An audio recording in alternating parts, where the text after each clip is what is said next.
दोस्तों नमस्कार, ये है मार्गदर्शन फॉर सिविल सर्विसेज। मैं अनुराग चौधरी। दोस्तों, नागरिक शास्त्र अथवा राजनीति विज्ञान के महत्वपूर्ण प्रश्नों के अध्ययन के क्रम में इस वीडियो में प्रस्तुत है राजनीतिक सिद्धांत के अंतर्गत लोकतंत्र अथवा प्रजातंत्र से संबंधित महत्वपूर्ण प्रश्नों का रिवीजन, जो आपके आगामी परीक्षाओं के लिए बहुत ही उपयोगी है। तो आइए शुरू करते हैं प्रजातंत्र अथवा लोकतंत्र से संबंधित महत्वपूर्ण प्रश्नों को। पहला प्रश्न एक परिभाषा है कि जनतंत्र एक ऐसी शासन प्रणाली है जिसमें प्रत्येक व्यक्ति भागीदार होता है। ये परिभाषा किसकी है? ऑप्शन है जेम्स ब्राइस, एल लावेल, जॉन सीले या एवी डायसी। तो सही उत्तर ये परिभाषा सीले की है कि जनतंत्र एक ऐसी शासन प्रणाली है जिसमें प्रत्येक व्यक्ति भागीदार होता है। अरस्तु ने लोकतंत्र को शासन का विकृत रूप कहा है। आमंड और बर्वा ने प्रजातंत्र संस्कृति से संबंधित सुषुप्त श्वान सिद्धांत प्रतिपादित किया है। रॉबर्ट मिचेल्स ने गुटतंत्र का लौह नियम दिया है। और डायसी के अनुसार लोकतंत्र ऐसा शासन है जिसमें देश का बड़ा भाग शासन करता है। अगला प्रश्न है विकास का नव शास्त्रीय सिद्धांत आवश्यक हो गया क्यों? ऑप्शन है 19वीं शताब्दी में तकनीकी और शास्त्रीय खोजों के कारण, यूरोप में कामगारों की स्थिति में तेजी से गिरावट के कारण, मार्क्स की शिक्षाओं से क्रांति के भय के कारण, या उपर्युक्त सभी के कारण। तो सही उत्तर उपर्युक्त सभी के कारण। दोस्तों, नव शास्त्रीय सिद्धांत के विकास में ये सभी कारण जिम्मेदार हैं। अगला प्रश्न है यह वक्तव्य किसने दिया कि जनमत की निरंतर प्रक्रिया ही लोकतंत्र की गतिशीलता है? ऑप्शन है डेविड ह्यूम, जे ब्राइस, आर एम मैकाइवर या सी एच कूले। तो सही उत्तर मैकाइवर। मैकाइवर ने कहा है कि जनमत की निरंतर प्रक्रिया ही लोकतंत्र की गतिशीलता है। दोस्तों, कई जगह ये आता है कि ये कथन ब्राइस का है, लेकिन कहीं भी कंफर्म नहीं मिला है। तो आप लोग अगर खोज लीजिएगा तो बताइएगा। वैसे जनमत की निरंतर प्रक्रिया लोकतंत्र की गतिशीलता है, मैकाइवर का कथन है। कई जगहों पर इसे ब्राइस का कथन भी माना गया है। अगला प्रश्न है एम एन राय द्वारा विकसित विचार को किस रूप में जाना जाता है? उग्र मानववाद, लोकतांत्रिक मानवतावाद, लोकतांत्रिक साम्यवाद या लोकतांत्रिक समाजवाद। तो सही उत्तर ऑप्शन ए उग्र मानववाद। आप जानते हैं एम एन राय या मानवेंद्र नाथ राय भारतीय पुनर्जागरण का प्रसार करना चाहते थे। इसका उद्देश्य उग्र मानवतावाद के विकास के लिए मार्ग प्रशस्त करना था। ये देश और विदेशों में उग्र मानवतावाद के जनक के रूप में विख्यात हुए। 1931 में स्वतंत्र भारत नामक साप्ताहिक पत्रिका इन्होंने निकाला और वर्ष 1949 में उसका संशोधित नाम रेडिकल ह्यूमनिस्ट रख दिया। उग्र मानवतावाद पूर्ववर्ती और समकालीन सभी विचारकों से भिन्न था। अगला प्रश्न है एम एन राय के संगठित लोकतंत्र में अंतिम शक्ति किस में निहित है? आपको बताना है। तो सही उत्तर लोगों में। एम एन राय ने सच्चे लोकतंत्र के लिए राजनीतिक दलों की कार्य पद्धति को ठुकरा दिया और दल प्रणाली को समाप्त करने की बात की। सार्वजनिक मामलों में जनसाधारण को अधिकाधिक भाग लेना होगा और राय ने इस प्रकार के लोकतंत्र को संगठित लोकतंत्र कहा था। इस प्रकार के शासन में सर्वोच्च शिखर पर बैठा कोई व्यक्ति आदेश नहीं देगा, बल्कि शक्ति जनता की स्थानीय समितियों के हाथों में होगी। अगला प्रश्न है निम्नलिखित में से किसने लोकतंत्र को बहुमत की निरंकुशता के रूप में वर्णित किया है? रूसो, डनिंग, डी टॉकविले या जेम्स मेडिसन। तो सही उत्तर डी टॉकविले। दोस्तों, डी टॉकविले स्वतंत्रता और समानता के सामंजस्य की समस्या पर ध्यान आकृष्ट करते हुए लोकतंत्र पर आक्षेप करते हैं। उनके अनुसार लोकतंत्र का विस्तार समानता को जितना बढ़ावा देता है, स्वतंत्रता के लिए उतना ही बड़ा खतरा पैदा करता है। लोकतंत्र बहुमत का शासन स्थापित करता है जो बहुमत की निरंकुशता का रूप धारण कर लेता है, ऐसा डी टॉकविले का मानना है। अगला प्रश्न है रूसो के लोकतंत्र के उदार सिद्धांत के संदर्भ में कौन सा एक गलत है?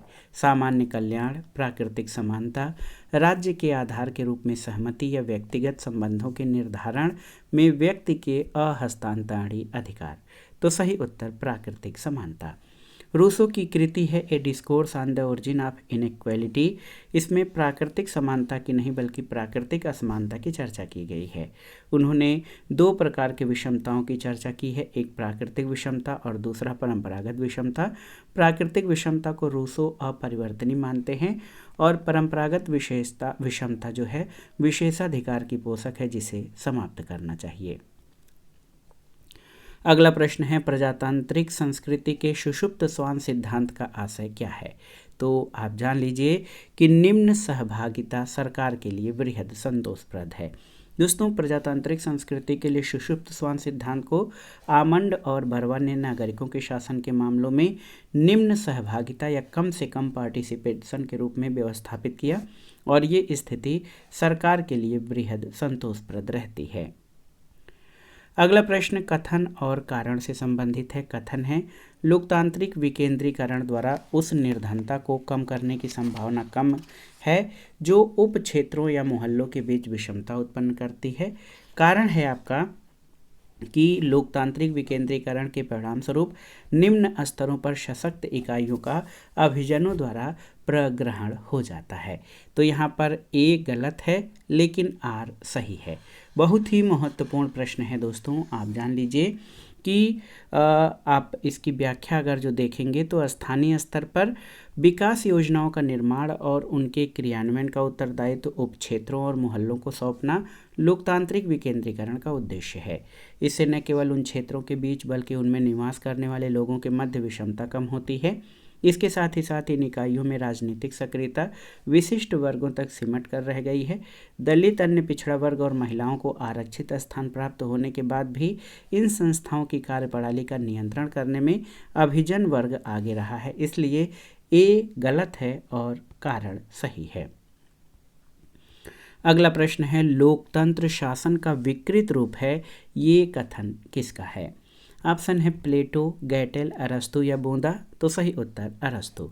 दोस्तों, अरस्तु ने लोकतंत्र को शासन का विकृत रूप कहा है। बहुत से व्यक्तियों के शासन का सामान्य रूप मध्यतंत्र यानी पॉलिटी है और उसका विकृत रूप लोकतंत्र है। वास्तव में लोकतंत्र शब्द का प्रयोग अरस्तु ने भीड़ तंत्र के अर्थ में किया है, जिससे वह बहुसंख्यक मूर्खों, अज्ञानियों और स्वार्थी व्यक्तियों का शासन कहता है जिनका अत्याचार राजतंत्र या कुलीन तंत्र से अधिक होता है।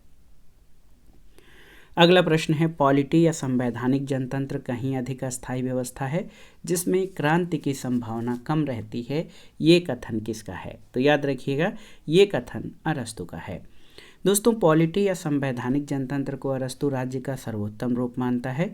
इसमें शासन सत्ता न तो अल्पसंख्यक कुलीन वर्ग के हाथ में रहती है न बहुसंख्यक निर्धनों के हाथ में। इस प्रकार का शासन न तो निर्धनों का शोषण कर सकता है न ही धनिकों पर अत्याचार के लिए सोच सकता है। इसमें किसी भी वर्ग का पूर्ण प्रभुत्व नहीं रहता, वरन विभिन्न वर्गों के दावों का सम्मिश्रण कर दिया जाता है। इस प्रकार ये अन्य शासन प्रणालियों की तुलना में अधिक अस्थायी व्यवस्था है जिसमें क्रांति की संभावना कम रहती है। अगला प्रश्न है, कौन सा चिंतक लोकतंत्र के उदारवादी सिद्धांत से नहीं जुड़ा है, आपको बताना है। ऑप्शन है लॉक, हॉब्स, कार्ल मार्क्स या जे.एस. मिल। तो सही उत्तर थॉमस हॉब्स। हॉब्स स्वतंत्रता और सुरक्षा की बहस में व्यक्ति की सुरक्षा को अधिक महत्व देता है। वो किसी विशिष्ट शासन प्रणाली का विरोध और समर्थन नहीं करता। उसका प्रमुख लक्ष्य शक्तिशाली राज्य की स्थापना करना था जिससे व्यक्ति में निहित दुर्गुणों को नियंत्रित किया जा सके। लॉक, कार्ल मार्क्स और जे.एस. मिल लोकतंत्र के उदारवादी सिद्धांत से जुड़े हैं। लॉक को उदारवाद का जनक माना जाता है और उन्होंने प्राकृतिक अधिकारों को स्वीकार कर लोगों को राज्य का विरोध करने का अधिकार दिया और मार्क्स इस सिद्धांत से आलोचनात्मक रूप से संबद्ध है, जबकि मिल कुछ संशोधनों के साथ इस सिद्धांत को स्वीकार करते हैं। अगला है, किसने मिल को एक विरक्त प्रजातांत्रिक कहा है? बहुत ही महत्वपूर्ण प्रश्न है। ऑप्शन है Sabine, CL. Vapour, Lord Lothian या डनिंग ने। तो सही उत्तर सी.एल. वेपर ने। दोस्तों, वेपर ने मिल को विरक्त या असंतुष्ट प्रजातंत्रवादी कहा है क्योंकि मिल का विचार था कि स्वतंत्रता की भांति ही लोकतंत्र सभी लोगों के लिए उपयुक्त नहीं है। मिल सच्चे और झूठे लोकतंत्र में विभेद करता है। बहुमत के ऊपर आधारित जनतंत्र एक झूठा जनतंत्र है, क्योंकि यह मनुष्य के बुद्धि और चरित्र के आधार पर अंतर की अवहेलना करता है। इसके विपरीत वह जनतंत्र जिसमें समाज के विभिन्न अंगों को महत्व दिया जाता है, वही सच्चा लोकतंत्र है। तो याद रखिएगा, मिल को विरक्त प्रजातांत्रिक CL वेपर ने कहा है। अगला प्रश्न है, 20वीं शताब्दी के 7वें दशक के पूर्वार्ध में किसने प्रजातंत्र के लिए नागरिक नामक आंदोलन चलाया था? ऑप्शन है मधुलिमय, विनोबा भावे, जयप्रकाश नारायण या मोरारजी देसाई। तो सही उत्तर जयप्रकाश नारायण। दोस्तों, जयप्रकाश नारायण ने ए पिक्चरर ऑफ सर्वोदय सोशल ऑर्डर में लिखा है कि बहुसंख्यक दल शक्ति अपने हाथ में केंद्रित करके लोकतांत्रिक शासन के स्थान पर स्वेच्छाचारी शासन की स्थापना करते हैं, इसलिए वे दल विहीन लोकतांत्रिक शासन की स्थापना करते हैं, जयप्रकाश नारायण। और 20वीं शताब्दी में 70 के दशक में उन्होंने प्रजातंत्र के लिए नागरिक आंदोलन चलाया। उनके आंदोलन का उद्देश्य जनसाधारण की प्राथमिक आवश्यकताओं की पूर्ति को सुनिश्चित करना था और इसी आधार पर JP नारायण ने समग्र क्रांति का नारा दिया था। अगला प्रश्न है, निम्न में से कौन ये मानता है कि आधुनिक उदारवादी प्रजातांत्रिक राज्य एक औद्योगिक राज्य बन गया है? तो सही उत्तर है गैलब्रेथ, ऑप्शन ए।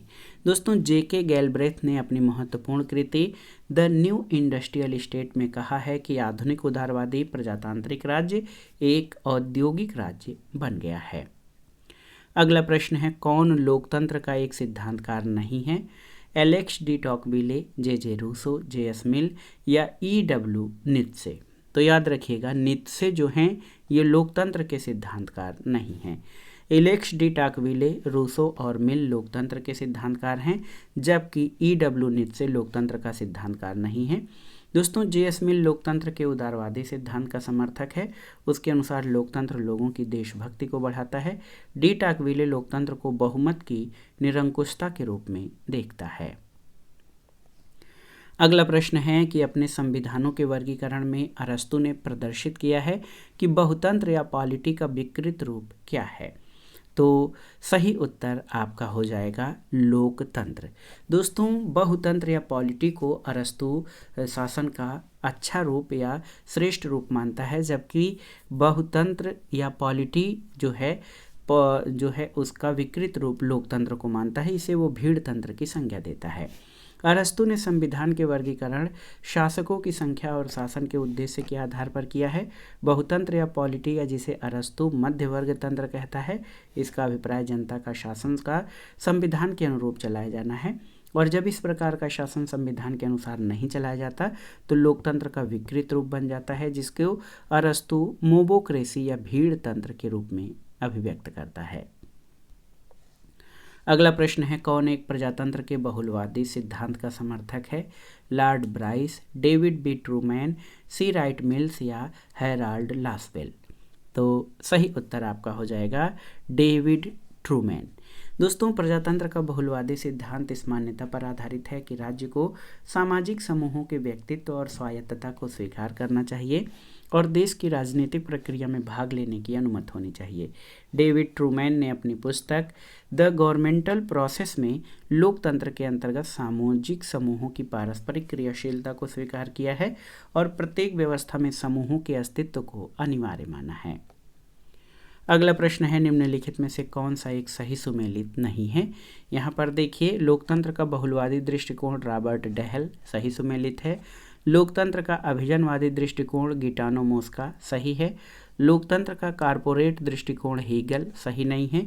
लोकतंत्र का नव दक्षिणपंथी दृष्टिकोण डेविड मार्कंड सही है। दोस्तों, हीगल ने लोकतंत्र का नहीं बल्कि राज्य का कारपोरेट सिद्धांत दिया था। बाद में फासीवादियों ने निगम राज्य की अवधारणा को लागू कर संपूर्ण उत्पादन को राज्य के अधीन कर दिया था। अगला प्रश्न है, निम्नलिखित में से किस विचारक ने प्रत्यक्ष प्रजातंत्र के स्थान पर प्रतिनिध्यात्मक प्रजातंत्र का समर्थन किया है? Rousseau, Karl Marx, M.A. Bakunin या J. मेडिसन। तो सही उत्तर है J. मेडिसन ने। दोस्तों, J. मेडिसन संयुक्त राज्य अमेरिका के चौथे राष्ट्रपति थे। इन्होंने संयुक्त राज्य अमेरिका के संविधान निर्माण में महत्वपूर्ण योगदान दिया, इसलिए इन्हें फादर ऑफ कॉन्स्टिट्यूशन कहा जाता है। मेडिसन ने प्रतिनिध्यात्मक प्रजातंत्र का समर्थन किया था, किंतु बर्क की तरह प्रतिनिधि के रूढ़िवादी सिद्धांत का समर्थन करते हैं और इस सिद्धांत के अनुसार लोगों को अपने प्रतिनिधियों को चुनने का अधिकार होना चाहिए, किंतु रोजमर्रा के कार्यों में प्रतिनिधियों को स्वतंत्रता प्राप्त होनी चाहिए। अगला प्रश्न है, लोक कल्याणकारी राज्य या लोक कल्याणकारी सिद्धांत आधारित है किस पर? तो उत्तर है लोकतांत्रिक सिद्धांत पर। दोस्तों, कल्याणकारी राज्य या वेलफेयर स्टेट की परिकल्पना सबके मन में ये भावना स्पष्ट रूप से प्रकट करती है कि राज्य न तो प्रजा पर अपना नियंत्रण और अधिकार रखता है, किंतु प्रजा के कल्याण के लिए एक ऐसे दिशा निर्देश नीति के रूप में शामिल होना चाहिए जिसमें परोक्ष रूप से प्रजा का राज्य पर नियंत्रण हो। ये लोकतांत्रिक व्यवस्था में अनिवार्य आवश्यकता है, क्योंकि प्रजा राज्य से अपने कल्याण और भलाई की अपेक्षा करती है। अगला प्रश्न है, लोकतंत्र का वास्तविक अर्थ क्या है? लोकतांत्रिक राज्य, लोकतांत्रिक सरकार, धर्म प्रधान राज्य या केवल शासन का स्वरूप नहीं अपितु जीवन का माध्यम? तो सही उत्तर है, लोकतंत्र का वास्तविक अर्थ ये है कि ये केवल शासन का स्वरूप नहीं बल्कि जीवन का माध्यम है। दोस्तों, लोकतंत्र केवल राजनीतिक सामाजिक परिस्थिति ही नहीं बल्कि शासन और जीवन की लोकजयी धारणा भी है। लोकतंत्रात्मक व्यवस्था व्यष्टिवाद से समष्टिवाद की ओर अग्रसर होती है, इसलिए लोकतंत्र में जनता का महत्व सर्वोपरि है। इसलिए कह सकते हैं कि लोकतंत्र केवल शासन का स्वरूप नहीं अपितु जीवन का माध्यम है। अगला प्रश्न है, लोकतंत्र ऐसी शासन पद्धति है जिसमें अंतिम सत्ता किसके हाथों में होती है? तो सही उत्तर आप जान लीजिए, लोकतंत्र में अंतिम सत्ता जनता या पब्लिक के हाथों में होती है। तो लोकतंत्र जो है लोक और तंत्र से मिला है। लोक का अर्थ होता है जनता और तंत्र का अर्थ है शासन, इसलिए लोकतंत्र का शाब्दिक अर्थ जनता का शासन है। अमेरिकी राष्ट्रपति अब्राहम लिंकन की लोकतंत्र की परिभाषा सबसे प्रसिद्ध है। लोकतंत्र जनता का जनता के द्वारा जनता के लिए शासन है। अगला प्रश्न है, स्वस्थ लोकतंत्र के निर्माण में बाधा है क्या? ऑप्शन देखिए, स्वतंत्र प्रेस, स्वस्थ और सुदृढ़ राजनीतिक दल, निरक्षरता और दूषित शिक्षा प्रणाली या सांप्रदायिकता का अभाव। तो याद रखिएगा, निरक्षरता और दूषित शिक्षा प्रणाली ये स्वस्थ लोकतंत्र के निर्माण में बाधा है। बहुत ही महत्वपूर्ण प्रश्न है। भारत स्वतंत्रता प्राप्ति से एक जिम्मेदार लोकतंत्र के रूप में कार्य कर रहा है। इसकी अंतर्राष्ट्रीय समुदायों द्वारा सराहना की जाती है। इसने चुनौतीपूर्ण स्थितियों का सफलतापूर्वक सामना किया है। भारत बहुत बड़ा देश है जिसमें भाषा, संस्कृति और धर्म की विभिन्नताएं हैं। स्वतंत्रता के समय भारत आर्थिक रूप से अविकसित राष्ट्र था और हमारे देश में कई प्रकार की क्षेत्रीय विषमताएं विद्यमान रही हैं जो कि एक स्वस्थ लोकतंत्र के निर्माण में बाधक हैं। निरक्षरता, गरीबी, दूषित शिक्षा प्रणाली, लैंगिक भेदभाव, जातिवाद, संप्रदायवाद, क्षेत्रीयतावाद, ये सभी स्वस्थ लोकतंत्र के निर्माण में बाधक हैं। अगला प्रश्न है, प्रजातंत्र का किस प्रकार को भारत ने स्वीकार किया है? तो सही उत्तर है लोकतांत्रिक गणतंत्र को। भारत में लोकतांत्रिक गणराज्य को अपनाया गया है। संविधान की प्रस्तावना के अनुसार भारत एक संपूर्ण प्रभुत्व संपन्न समाजवादी पंथ निरपेक्ष लोकतांत्रिक गणराज्य है। लोकतंत्र से तात्पर्य जनता के शासन से है, जबकि गणराज्य से तात्पर्य है कि राष्ट्र प्रमुख प्रत्यक्ष या अप्रत्यक्ष रूप से निर्वाचित व्यक्ति होगा, न कि वंशानुगत व्यक्ति। भारत का राष्ट्रपति अप्रत्यक्ष रूप से निर्वाचित किया जाता है, इसलिए भारत में प्रजातंत्र की गणतंत्रात्मक प्रणाली को अपनाया गया है। यहाँ पर जो मुखिया होता है राष्ट्र का, वो वंशानुगत नहीं बल्कि निर्वाचित होता है। प्रत्यायुक्त विधायन व्यवस्था से किसकी शक्ति में वृद्धि हुई है, आपको बताना है।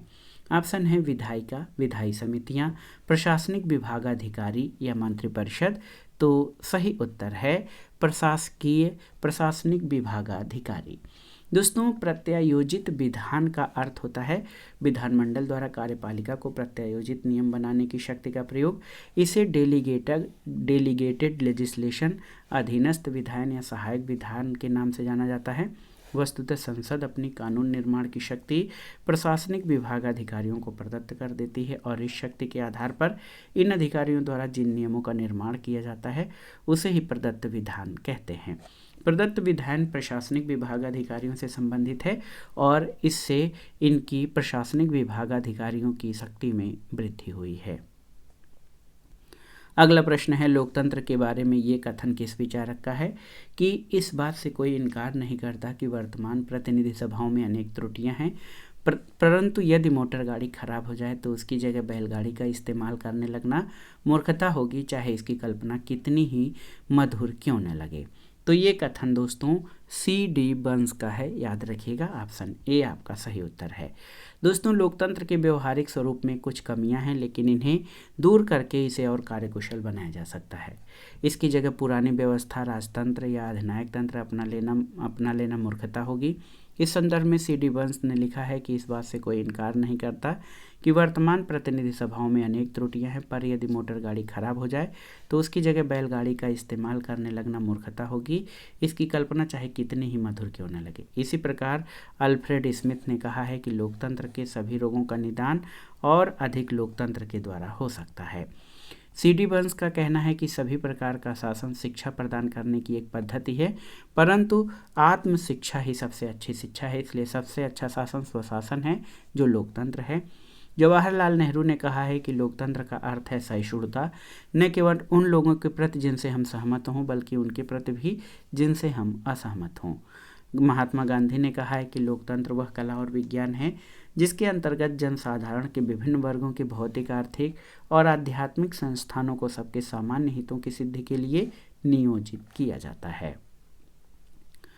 अगला प्रश्न है, लोकतंत्र में गुटतंत्र के लौह नियम का प्रतिपादन किसने किया है? तो रॉबर्ट मिचेल्स। दोस्तों, रॉबर्ट मिचेल्स अभिजनवादी विचारक हैं और iron law of oligarchy German समाजशास्त्री रॉबर्ट मिचेल्स के द्वारा 1911 में अपनी पुस्तक पॉलिटिकल पार्टीज में दिया गया। मिशेल्स ने लोकतंत्र में अभिजनों के शासन को गुटतंत्र की संज्ञा दी है। इनके अनुसार किसी तरह का मानव संगठन स्थापित कर देने पर उसका नियंत्रण अंततः एक छोटे से गुट के हाथों में आ जाता है और यह बात लोकतंत्री प्रणाली पर भी लागू होती है। दोस्तों, इटली के समाजशास्त्री पैरेटो ने लोकतंत्र के अभिजन वर्गीय सिद्धांत के अंतर्गत अभिजनों के संचरण या सर्कुलेशन ऑफ एलीट का सिद्धांत दिया। C. राइट मिल्स ने अपनी कृति पावर एलीट में अमेरिकी राज व्यवस्था का वर्णन किया है। उसके अनुसार 3 प्रकार के अभिजन होते हैं: सैन्य बल अभिजन, राजनीतिक वर्ग अभिजन और औद्योगिक वर्ग अभिजन। मोस्का ने अपनी कृति द रूलिंग क्लास में कहा है कि सभी समाजों में केवल 2 वर्ग पाए जाते हैं, पहला वर्ग जो शासन करता है और दूसरा जिस पर शासन किया जाता है। अगला प्रश्न है, निम्नलिखित में से कौन सा एक चिंतक विशिष्ट वर्गवादी सिद्धांत से जुड़ा है? यहाँ पर देखिए, Vilfredo Pareto, Mosca, Robert Michels या ये सभी? तो उत्तर है ये सभी। दोस्तों, विशिष्ट वर्गवादी सिद्धांत इस मान्यता पर आधारित है कि राजनीतिक गतिविधि समाज के कुछ विशिष्ट वर्गों के बीच संचालित होती है। इस विचार का समर्थन करते हुए पैरेटो ने अभिजनों के संचरण का सिद्धांत दिया, रॉबर्ट मिचेल्स ने गुटतंत्र का लौह नियम दिया और मोस्का ने शासक वर्ग और शासित वर्ग की भूमिका को स्पष्ट किया था। अगला प्रश्न है कि कौन लोकतंत्र के अभिजनवादी सिद्धांत का अनुयायी नहीं है? पैरेटो, मोस्का, मॉन्टेस्क्यू या मिचेल्स? तो सही उत्तर मॉन्टेस्क्यू। दोस्तों, लोकतंत्र का विशिष्ट वर्गीय सिद्धांत या अभिजनवादी सिद्धांत 20वीं शताब्दी के पूर्वार्ध में विकसित हुआ।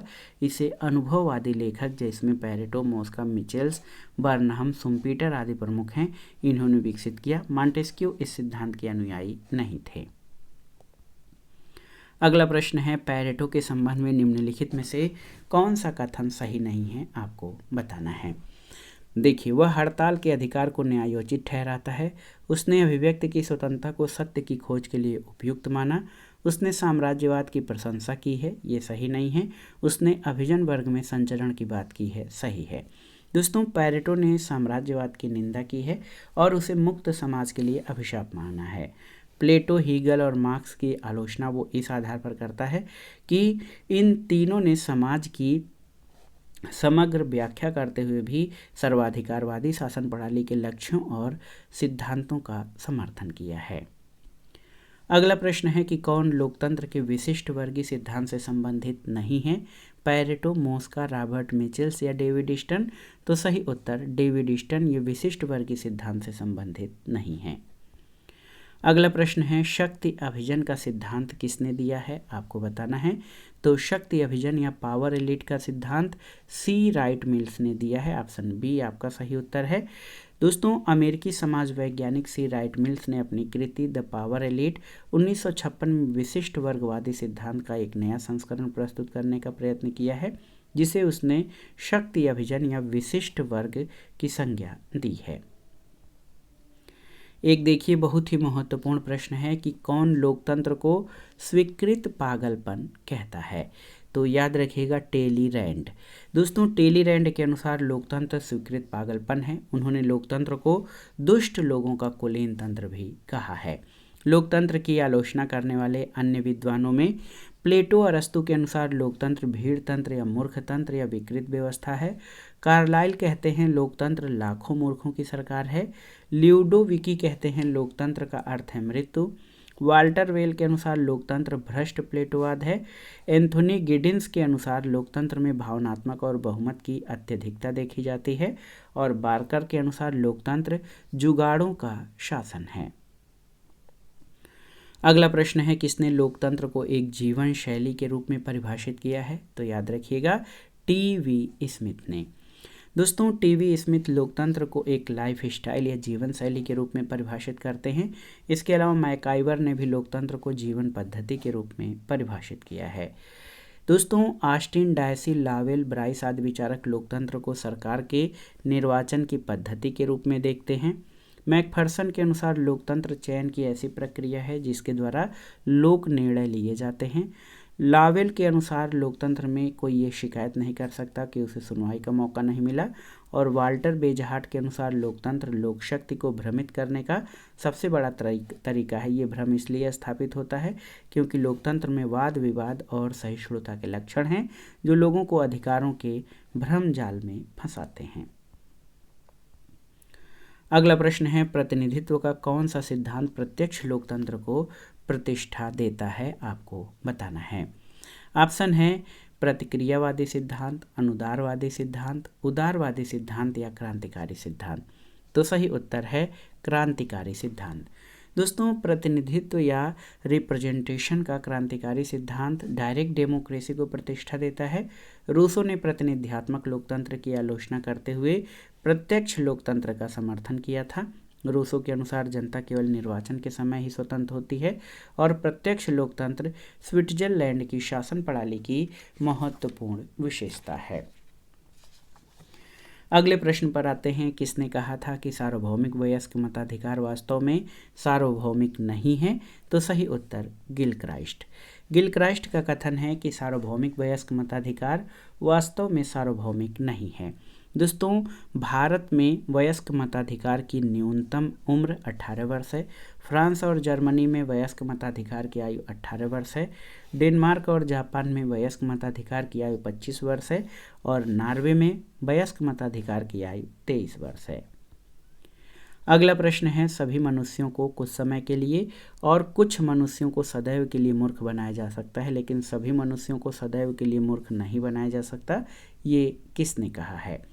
ब्राइस, अब्राहम लिंकन, लास्की या लावेल। तो सही उत्तर ये कथन अब्राहम लिंकन का है। लिंकन का कहना है कि सभी मनुष्यों को कुछ समय के लिए और कुछ मनुष्यों को सदैव के लिए मूर्ख बनाया जा सकता है, लेकिन सभी मनुष्यों को सदैव के लिए मूर्ख नहीं बनाया जा सकता। वास्तव में लोकतंत्र ऐसी शासन पद्धति है जो सभी लोगों को बिना किसी भेदभाव के शासन प्रक्रिया में बराबर हिस्सा देती है। शीले कहते हैं कि लोकतंत्र वह शासन है जिसमें हर व्यक्ति भाग लेता है। लिंकन का कहना है कि लोकतंत्र जनता के लिए जनता द्वारा जनता का शासन है। और डायसी कहते हैं लोकतंत्र सरकार का ऐसा रूप है जिसमें जनता का एक बड़ा भाग शासन करता है।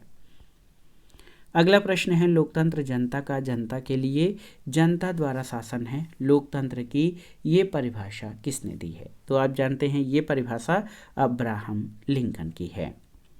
मतों को गिना नहीं तौला जाना चाहिए, ये कथन किसका है? Org, rain, JS. मिल या फाइनर। तो सही उत्तर ये मिल का कथन है। मिल का कहना है कि मतों को गिना नहीं बल्कि तौला जाना चाहिए। जे.एस. मिल का विचार है कि शिक्षित और योग्य व्यक्तियों को अज्ञानी और मूर्ख व्यक्तियों की तुलना में बहुमत का अधिकार प्राप्त होना चाहिए। और इसी तरह का विचार सिजविक ने भी दिया है। और एक तरह से ये देखा जाए तो सार्वभौमिक वयस्क मताधिकार का ये विरोधी सिद्धांत है। जे.एस. मिल ने निर्वाचन के संबंध में विचार दिया है कि लिंग के आधार पर भेदभाव इसने स्वीकार नहीं किया, महिला मताधिकार की वकालत की है। मिल के अनुसार मताधिकार केवल उन्हीं को प्राप्त होना चाहिए जो निश्चित शैक्षणिक योग्यता रखते हों। मिल ने गुप्त मतदान का विरोध किया और खुले मतदान को उचित ठहराया। मिल के अनुसार संसद की तानाशाही प्रवृत्तियों पर अंकुश रखने के लिए द्विसदनीय संसद उपयोगी होती है। और बेंथम ने एक व्यक्ति एक मत का समर्थन किया है। अगला प्रश्न है, किसने कहा है प्रजातंत्र ऐसा शासन है जिसमें प्रत्येक व्यक्ति की हिस्सेदारी होती है? तो सही उत्तर ये कथन सीले का है। दोस्तों, लोकतंत्र के विषय में सीले की ये परिभाषा डायसी की लोकतंत्र संबंधी परिभाषा से इस अर्थ में भिन्न है कि डायसी कहते हैं लोकतंत्र को बहुमत की भागीदारी के रूप में परिभाषित करते हैं, जबकि सीले प्रत्येक व्यक्ति की भागीदारी को लोकतंत्र की विशेषता मानते हैं। ब्राइस के अनुसार लोकतंत्र शासन का वह प्रकार है जिसमें राज्य के शासन की शक्ति किसी विशेष वर्ग या वर्गों के हाथ में निहित न होकर संपूर्ण जन समुदाय में निहित होती है। डॉक्टर बेनी प्रसाद के अनुसार लोकतंत्र जीने का एक ढंग है। ये इस मान्यता पर आधारित है कि प्रत्येक व्यक्ति के सुख का महत्व उतना ही है जितना कि अन्य किसी के सुख का महत्व हो सकता है, और किसी को भी अन्य किसी के सुख का साधन नहीं समझा जा सकता। अगला प्रश्न है, यदि अति समानता से प्रजातंत्र भ्रष्ट होता है तो साथ ही अति समानता की भावना से भी वह नष्ट हो जाएगा। ये कथन किसका है? ऑप्शन है, देखिए, मॉन्टेस्क्यू, अरस्तु, मैकियावेली या जे.एस. मिल। तो सही उत्तर ये कथन अरस्तु का है। अरस्तु ने कहा है, यदि अति समानता से प्रजातंत्र भ्रष्ट होता है तो साथ ही अति समानता की भावना से भी वो नष्ट हो जाएगा। गैटल का कथन है, क्योंकि लोकतंत्र समानता के सामान्य सिद्धांत पर आधारित है, इससे न्याय की वृद्धि होना संभव है, जो कि राज्य के अस्तित्व के प्रधान लक्ष्यों में से एक है। मिल का कहना है कि लोकतंत्र लोगों की देशभक्ति को बढ़ाता है, क्योंकि नागरिक ये अनुभव करते हैं कि सरकार उन्हीं की उत्पन्न की हुई वस्तु है और अधिकारी उनके स्वामी न होकर सेवक हैं। लावेल का कहना है कि अंत में वही सरकार सर्वश्रेष्ठ है जो मनुष्य की नैतिकता, उद्योग, साहस, आत्मबोध और पवित्रता को दृढ़ बनाए रखे, क्योंकि प्रजातंत्र इन बातों को पूरा करता है, इसीलिए वो सबसे अच्छा शासन है। अगला प्रश्न है, सूची 1 का सूची 2 से मिलान करिए और दिए गए कोड से सही उत्तर का चयन करिए। सुरक्षात्मक लोकतंत्र, देखिए, रॉबर्ट ए डहल। पीपुल्स लोकतंत्र, लेनिन। बहुल लोकतंत्र आप देख सकते हैं अरस्तु, और शास्त्रीय लोकतंत्र के प्रवर्तक जॉन लॉक हैं। 3, 4, 1 और 2। तो यहाँ पर आप देखिए 3, 4, 1 और 2, ऑप्शन सी आपका सही उत्तर हो जाएगा। अगला प्रश्न है, निम्नलिखित सिद्धांतों में कौन सा सिद्धांत मॉन्टेस्क्यू ने प्रतिपादित किया है? तो आप सभी जानते हैं मॉन्टेस्क्यू ने शक्ति पृथक्करण या सेपरेशन ऑफ पावर का सिद्धांत प्रस्तुत किया है अपनी पुस्तक द स्पिरिट ऑफ लॉज में, और इसमें इन्होंने सरकार के तीनों अंग में शक्ति पृथक्करण का सिद्धांत दिया, और इसके अभाव में नागरिकों की स्वतंत्रता पूर्ण रूप से नष्ट हो जाएगी और निरंकुश शासन की स्थापना होगी, जो कि मानव विकास के लिए घातक है। ये शक्तियां हैं विधि का निर्माण करने की विधायी, विधि के कार्यान्वयन की कार्यपालिका और न्याय करने की न्यायपालिका संबंधी शक्तियां, और इन तीनों अंगों में पृथक्करण होना चाहिए ताकि कोई किसी दूसरे के कार्यों में हस्तक्षेप न करे। अगला है, प्रजातंत्र वह शासन पद्धति है जिसमें अंतिम शक्ति निवास करती है कहाँ पर? तो सही उत्तर अंतिम शक्ति जनता में निवास करती है, और दोस्तों ये प्रतिनिधियों के माध्यम से सरकार का निर्माण करती है। गार्नर के अनुसार लोकतंत्र की 4 पूर्व शर्तें हैं: राजनीतिक संचेतना, राजनीतिक शिक्षा, प्राथमिक शिक्षा, नैतिकता और उच्च चरित्र। और मिल के अनुसार लोकतंत्र की 3 मुख्य आवश्यकताएं उत्साह की आवश्यकता, संरक्षण की तत्परता और कर्तव्य निर्वहन की भावना है। अगला प्रश्न है, निम्नलिखित में से कौन लोकतंत्र का आवश्यक अभिलक्षण नहीं है? तो यहाँ पर आप देख सकते हैं न्यायपालिका जवाबदेह होती है विधायिका के प्रति, ये सही नहीं है। न्यायपालिका स्वतंत्र होती है, प्रेस स्वतंत्र होता है, सार्वजनिक राय प्रकट करने की स्वतंत्रता होती है। तो बिल्कुल यहाँ पर आप देख सकते हैं न्यायपालिका विधायिका के प्रति जवाबदेह न होकर विधायिका के बनाए हुए कानूनों की समीक्षा करती है, उसे लागू करवाती है और गलत पाए जाने पर उसे अवैध भी घोषित करती है। लोकतंत्र में आप जान लीजिए कि न्यायपालिका, कार्यपालिका और विधायिका से स्वतंत्र होती है। इसके अलावा लोकतंत्र में प्रेस की स्वतंत्रता, भाषण और अभिव्यक्ति की स्वतंत्रता, ये सभी लोकतंत्र के आवश्यक अभिलक्षण हैं। अगला प्रश्न है, राजनीतिक समानता की सर्वश्रेष्ठ गारंटी किस प्रकार के शासन में है? तो उत्तर है लोकतंत्र में। दोस्तों, लोकतांत्रिक व्यवस्था में समानता का जो सिद्धांत है वो आधारित उस पर लागू होता है। इसमें सभी नागरिकों को सामाजिक, आर्थिक, राजनीतिक समानता की गारंटी रहती है। लोकतंत्र में राजनीतिक पद जनता के समर्थन से प्राप्त किए जाते हैं, जन्म, परंपरा या उत्तराधिकार से या किसी की कृपा से नहीं। लोकतंत्र में ये विशेषता उसे सामंतवाद, राजतंत्र आदि से अलग करती है। लोकतंत्र में सब नागरिक बराबर होते हैं। कोई भी नागरिक निश्चित प्रक्रिया के अनुसार निश्चित शर्तें पूरी करके राजनीतिक पद का उम्मीदवार हो सकता है। अगला प्रश्न है, राजनीतिक प्रतिनिधित्व सुनिश्चित किया जाता है कैसे? तो आप जान लीजिए, राजनीतिक दल, विधानपालिका और संविधान द्वारा। दोस्तों, लोकतंत्र जनता का, जनता द्वारा जनता के लिए शासन है। लोकतंत्र में देश का प्रशासन सीधे जनता द्वारा निर्वाचित प्रतिनिधियों के माध्यम से किया जाता है। ये राजनीतिक प्रतिनिधि देश की जनता के लिए नियम और कानून का निर्माण करते हैं। लोकतांत्रिक शासन प्रणाली में प्रत्येक व्यक्ति को अपने प्रतिनिधि का चुनाव करने और सार्वजनिक पद प्राप्त करने के लिए चुनाव लड़ने का अधिकार है। इसलिए एक उदार राजनीतिक प्रणाली में व्यक्ति का राजनीतिक प्रतिनिधित्व राजनीतिक दल, विधायिका, संसद और संविधान सभा द्वारा सुनिश्चित होता है। अगला प्रश्न है, यूनान ने एकता विहीन लोकतंत्र विकसित किया, रोम ने लोकतंत्र विहीन एकता कायम किया। ये कथन किसका है? ऑप्शन है गार्नर, बिलोबी, अरस्तु या गेटेल। तो सही उत्तर ये कथन गेटेल का है कि यूनान ने एकता विहीन लोकतंत्र विकसित किया और रोम ने लोकतंत्र विहीन एकता। अगला प्रश्न है, उदार लोकतंत्र का सबसे विशिष्ट लक्षण क्या है? तो सही उत्तर है ये है कि ये सभी व्यक्तियों के मतों को समान मानता है। दोस्तों, वर्तमान उदार लोकतंत्र का एक विशिष्ट लक्षण ये है कि सभी व्यक्तियों के मतों को ये समान मानता है। उपयोगितावादी चिंतक बेंथम ने एक व्यक्ति एक मत का सिद्धांत प्रतिपादित किया था। इसके अतिरिक्त उदार लोकतंत्र की विशेषताओं को एलेन बाल ने जिन बिंदुओं के रूप में बताया है, एक से अधिक राजनीतिक दल, उचित प्रक्रिया के आधार पर राजनीतिक पदों का समान दावा, खुली राजनीतिक भर्ती, दबाव और स्वैच्छिक समूह की उपस्थिति और नागरिक स्वतंत्रता, स्वतंत्र न्यायपालिका और स्वतंत्र प्रेस और मीडिया। अगला प्रश्न है, भाषण की स्वतंत्रता किस शासन के लिए आवश्यक है? तो उत्तर है लोकतंत्र के लिए। दोस्तों, भाषण की स्वतंत्रता लोकतंत्र का प्राण है। लोकतंत्र में व्यक्तियों को राजनीतिक और नागरिक स्वतंत्रताएं प्राप्त होती हैं। राजनीतिक स्वतंत्रता के अंतर्गत मत देने का अधिकार, प्रतिनिधि के रूप में निर्वाचित होने का अधिकार, सार्वजनिक पद ग्रहण करने का अधिकार और शासन की आलोचना करने का अधिकार शामिल है। और नागरिक स्वतंत्रता के अंतर्गत विचार, अभिव्यक्ति या भाषण की स्वतंत्रता, प्रेस की स्वतंत्रता, सम्मेलन की स्वतंत्रता, राजनीतिक दल और अन्य संगठन स्थापित करने की स्वतंत्रता, निवास स्थान, आवागमन, व्यापार व्यवसाय, सीमित मात्रा में संपत्ति की स्वतंत्रता आदि आते हैं। अगला है, निम्नलिखित में से कौन सी दल प्रणाली लोकतंत्र के स्थायित्व के लिए सबसे उपयुक्त है? ऑप्शन है एक दल प्रधानता, दल रहित, बहुदलीय या द्विदलीय।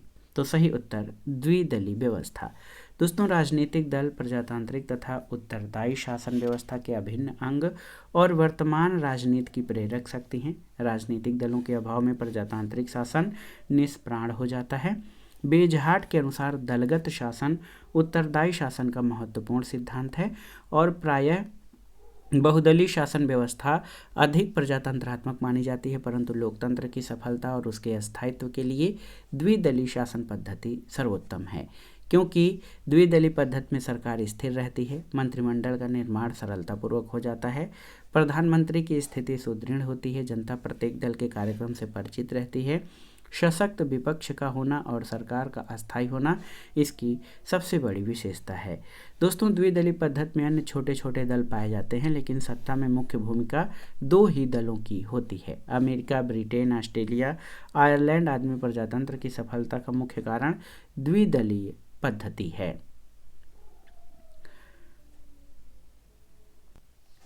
अगला प्रश्न है, निम्नलिखित में से कौन प्रत्यक्ष प्रजातंत्र का एक लक्षण नहीं है? लोकमत, जनमत संग्रह, आरंभन और आनुपातिक प्रतिनिधित्व। तो सही उत्तर आपका हो जाएगा आनुपातिक प्रतिनिधित्व। दोस्तों, प्रत्यक्ष लोकतंत्र स्विट्जरलैंड के 5 कैंटनों में प्रचलित व्यवस्था है, जहां जनता प्रत्यक्ष रूप से शासन कार्यों में भाग लेती है, नीति निर्धारण का कार्य करती है, कानून बनाती है और प्रशासनिक अधिकारियों पर नियंत्रण रखती है। प्रत्यक्ष लोकतंत्र के उपकरणों में जनमत संग्रह, प्रत्याह्वान, आरंभन, लोकसभाएं आदि हैं। प्रत्यक्ष लोकतंत्र में जनता को अपने शासकों को वापस बुलाने का अधिकार और विधि निर्माण पर अपनी राय देने का अधिकार भी है। आनुपातिक प्रतिनिधित्व प्रत्यक्ष लोकतंत्र की विशेषता नहीं है। अगला प्रश्न है, निम्नलिखित में से कौन प्रत्यक्ष प्रजातंत्र का साधन नहीं है? आपको बताना है। जनमत संग्रह, उपक्रम, दबाव समूह या लैंडसजिमेंडे। तो सही उत्तर दबाव समूह। दोस्तों, दबाव समूह या प्रेशर ग्रुप प्रायः प्रतिनिध्यात्मक या अप्रत्यक्ष लोकतंत्र की विशेषता है। दबाव समूह ऐसा माध्यम है जिसके द्वारा सामान्य हित वाले व्यक्ति सार्वजनिक मामलों को प्रभावित करने का प्रयत्न करते हैं। इसके अतिरिक्त जनमत संग्रह, उपक्रम, प्रत्याह्वान, आरंभन, लोकसभाएं आदि प्रत्यक्ष लोकतंत्र के उपकरण हैं। प्रत्यक्ष प्रजातंत्र स्विट्जरलैंड में पाई जाने वाली शासन प्रणाली है और प्राचीन काल में ये ग्रीक नगर राज्यों में पाई जाती है। अगला प्रश्न है, फ्रांस जाना जाता है किस व्यवस्था के लिए? एक दलीय प्रभुत्व, द्विदलीय व्यवस्था, बहुदलीय व्यवस्था या दल विहीन व्यवस्था? तो सही उत्तर फ्रांस में बहुदलीय व्यवस्था है। दोस्तों, किसी राज्य में 2 से अधिक दलों का अस्तित्व बहुदलीय व्यवस्था के अंतर्गत आता है। इस व्यवस्था में सत्ता का परिवर्तन 2 से अधिक दलों के मध्य होता है। संभावना गठबंधन सरकार की अधिक रहती है। फ्रांस बहुदलीय व्यवस्था के लिए जाना जाता है। चतुर्थ गणराज्य के अंतर्गत फ्रांस में बहुदलीय व्यवस्था के कारण लंबे समय तक राजनीतिक अस्थिरता का वातावरण था। अगला प्रश्न है, लोकतंत्र में किसका प्रकार्य हित स्पंदन है? ऑप्शन है गैर सरकारी संगठन, नागरिक समाज, दबाव समूह या न्यायपालिका। तो सही उत्तर ऑप्शन सी, दबाव समूह। दोस्तों, लोकतंत्र में दबाव समूहों का वर्णन हितों को मुखरित या आर्टिकुलेशन करने वाले अभिकरण के रूप में किया जाता है। समूह सदा सुनिश्चित या स्पष्ट हितों पर आधारित होता है। हित वेतन और भत्तों की वृद्धि करने, कृषि वस्तुओं के मूल्यों को बढ़ाने, किसी विशेष भाषा या संस्कृति के संरक्षण करने जैसा कुछ भी हो सकता है। अगला है कि किसे आधुनिक लोकतंत्र में अदृश्य साम्राज्य कहा जाता है? राजनीतिक दल, दबाव समूह, जनसंचार माध्यम या समाचार पत्र को? तो सही उत्तर दबाव समूह को। दोस्तों, आधुनिक लोकतंत्र में अदृश्य साम्राज्य दबाव समूह को कहा जाता है। डी मैकिन ने दबाव समूहों को अदृश्य साम्राज्य की संज्ञा दी है। और आप जान लीजिए कि आमंड कोकबीज सेकंड हेवोल्ड दबाव समूह के स्थान पर हित समूह शब्द का प्रयोग करते हैं। एलन बाल दबाव समूह को प्रभाव गुट की संज्ञा देता है। फाइनर दबाव समूह को गुमनाम साम्राज्य या अज्ञात साम्राज्य की संज्ञा देता है और दबाव समूह को तृतीय सदन भी कहता है। सेलिन रिचर्ड लेम्बर्ट दबाव समूह को गैर सरकारी शासन कहते हैं और एलन पाटर दबाव समूह को संगठित समूह की संज्ञा देते हैं। अगला प्रश्न है, इनमें से कौन राजनीतिक दलों का आवश्यक कार्य नहीं है? देखिए, वे गुप्त रूप से जनता की सेवा करते हैं, वे चुनाव लड़ते हैं, वे राजनीतिक शक्ति के लिए प्रयास करते हैं, वे राजनीतिक गतिविधियों में हिस्सा लेते हैं। तो वे गुप्त रूप से जनता की सेवा करते हैं। ये राजनीतिक दलों का आवश्यक कार्य नहीं है। दोस्तों, आप जान लीजिए कि लोकतंत्र में राजनीतिक दल लोकमत का निर्माण करते हैं, चुनाव का संचालन, सरकार का निर्माण, राजनीतिक चेतना का प्रचार प्रसार, जनता और शासन के मध्य संबंध स्थापित करना, शासन सत्ता को मर्यादित रखना और सरकार के विभिन्न भागों के मध्य समन्वय स्थापित करना है।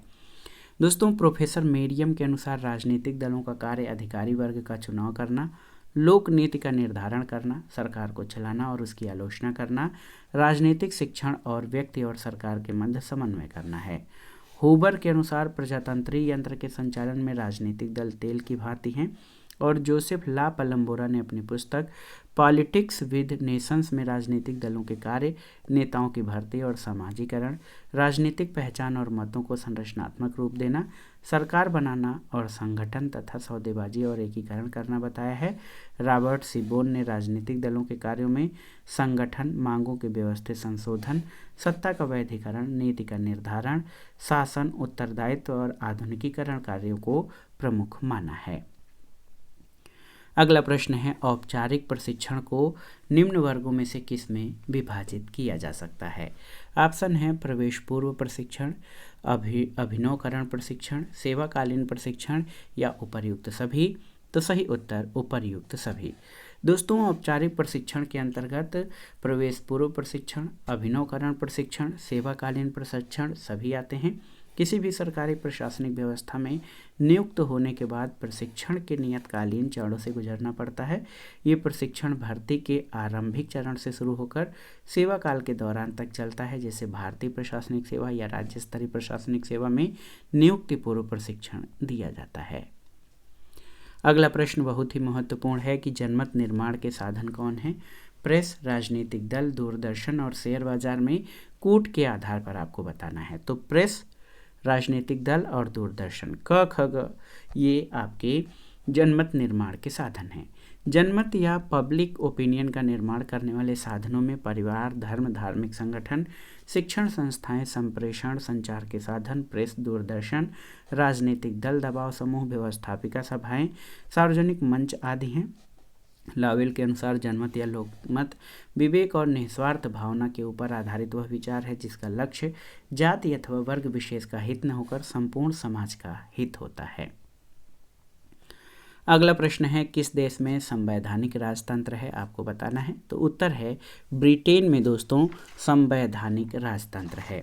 और ब्रिटेन में संसद के 2 सदन हैं, हाउस ऑफ कॉमन्स और हाउस ऑफ लॉर्ड्स। इसमें हाउस ऑफ लॉर्ड्स अस्थायी और उच्च सदन है, जिसके सदस्यों की नियुक्ति प्रधानमंत्री की सिफारिश पर राजा करता है। इस सदन के 90% सदस्य वंशानुगत होते हैं। राजा औपचारिक प्रधान होता है और वास्तविक शक्ति क्राउन में निहित होती है, जो संसद के प्रति उत्तरदायी होती है। इस तरह ब्रिटेन में संवैधानिक राजतंत्र होते हुए भी संसद सर्वोच्च है। भारत में संसदीय व्यवस्था ब्रिटेन से ली गई है, लेकिन भारत में संवैधानिक गणतंत्र है, इसलिए भारत में औपचारिक प्रमुख वंशानुगत नहीं बल्कि निर्वाचित होता है। अगला प्रश्न है, किस देश में प्रत्यक्ष प्रजातंत्र है? तो आप जानते हैं स्विट्जरलैंड में। दोस्तों, स्विट्जरलैंड के कुछ कैंटनों में प्रत्यक्ष प्रजातंत्र को अपनाया गया है। यहाँ पर जनता प्रत्यक्ष तरीके से शासक का चुनाव करती है। प्रत्यक्ष प्रजातंत्र में इनिशिएटिव, रिकॉल, रेफरेंडम आदि विधियाँ अपनाई जाती हैं। प्रत्यक्ष प्रजातंत्र के बारे में हर्नसा ने कहा है कि शुद्ध रूप से लोकतंत्री शासन वह शासन है जिसमें जनता स्वयं प्रत्यक्ष रूप से बिना कार्यवाहकों या प्रतिनिधियों की प्रभुसत्ता का प्रयोग करती है। प्रत्यक्ष लोकतंत्र की शासन व्यवस्था कम जनसंख्या वाले छोटे देशों में ही संभव हो सकती है। अगला प्रश्न है, निम्न में से कौन प्रत्यक्ष प्रजातंत्र से संबंधित है? जनमत संग्रह, प्लेबिसाइट, आरंभक या उपरोक्त सभी। तो सही उत्तर उपरोक्त सभी। दोस्तों, प्रत्यक्ष प्रजातंत्र में जनता प्रत्यक्ष रूप से निर्णय निर्माण प्रक्रिया में भाग लेती है, जबकि अप्रत्यक्ष प्रजातंत्र में जनता द्वारा चुने गए प्रतिनिधियों के माध्यम से शासन प्रक्रिया में भाग लेती है।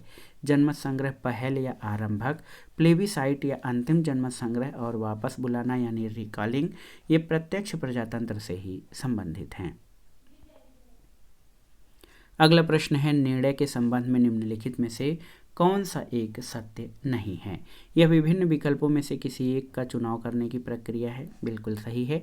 इसमें सर्वोत्तम विकल्प चुनने की स्वतंत्रता होती है। सही है।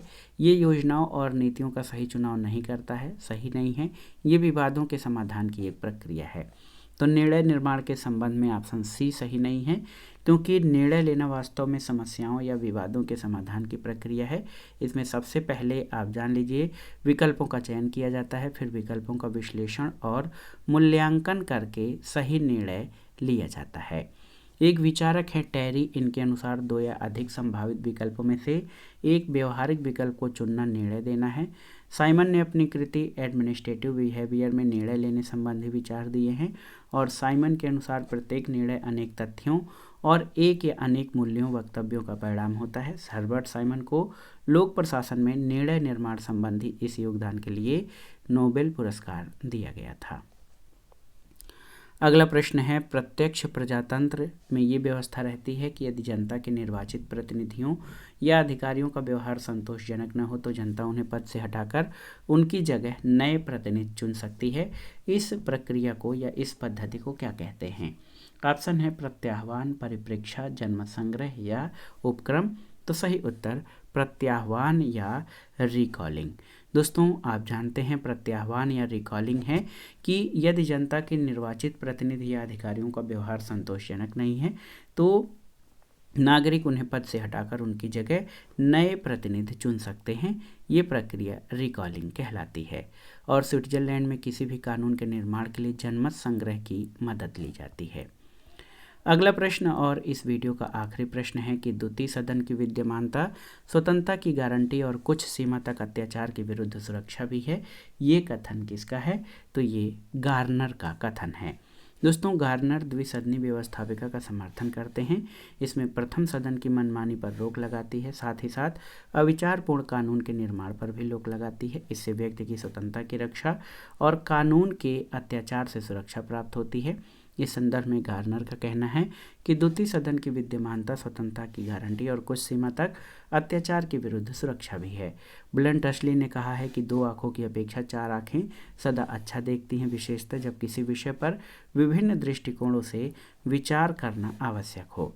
लॉर्ड एक्टन ने दूसरे सदन को स्वतंत्रता की रक्षा का सबसे प्रमुख साधन माना है। तो दोस्तों ये था आज का वीडियो। नागरिक शास्त्र अथवा राजनीति विज्ञान से आयोजित विभिन्न परीक्षाओं के लिए लोकतंत्र अथवा प्रजातंत्र या डेमोक्रेसी से संबंधित महत्वपूर्ण प्रश्नों का संग्रह, जो आपकी आगामी परीक्षाओं के लिए बहुत ही उपयोगी है। आप इन प्रश्नों को तैयार कर लीजिएगा। दोस्तों वीडियो आपको कैसा लगा हमें कमेंट बॉक्स में ज़रूर बताइएगा। वीडियो को लाइक करें, शेयर करें और इस चैनल मार्गदर्शन फॉर सिविल सर्विसेज को सब्सक्राइब करें। वीडियो देखने के लिए धन्यवाद दोस्तों। नमस्कार।